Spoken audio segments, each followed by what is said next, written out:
The government has assured the commitment to advancing equal procurement and education opportunities to people with special needs. Speaking during the Deaf Blindness International Conference held at the Kenya International Special Education, the Chief Administrative Secretary, State Department for Gender, Linah Jebii Kilimo, said as part of building the capacity of those with special needs, the government has factored in the appropriate resources for learners with deaf and blindness.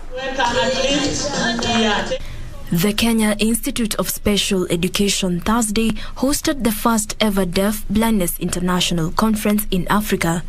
The Chief Administrative Secretary, State Department for Gender, Linah Jebii Kilimo, was the chief guest, stating that the government will continue supporting the training of teachers for learners with disabilities with the aim of achieving the one teacher per learner ratio. The government has prioritized the provision of appropriate resources for learners with deaf blindness.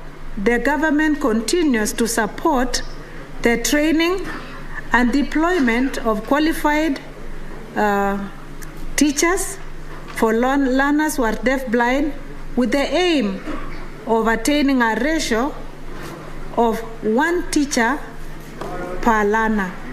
Kilimo noted that the government is rolling out programs that will ensure no disabled person is discriminated against and that a policy on street families is being developed to ensure people don't take advantage of the vulnerable for their selfish gains. As a government, we are also working at a street families policy to ensure that those who would be candidates of the streets, and we know very well that most people with disability end up in the streets. We don't want that as a country. There is a policy to capture all persons with disability and ensure that they are able to access other opportunities that the government has created for them, because we look to a country also free of street connected persons. Fred Haga, a director of special needs education at the Ministry of Education, said the government will provide additional accommodation in schools to take care of students with special needs to ensure that they all have equal opportunities.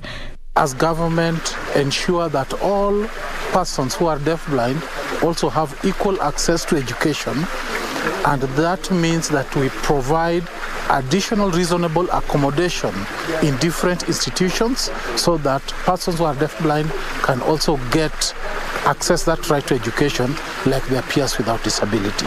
Jacqueline Masharia for Prime Edition.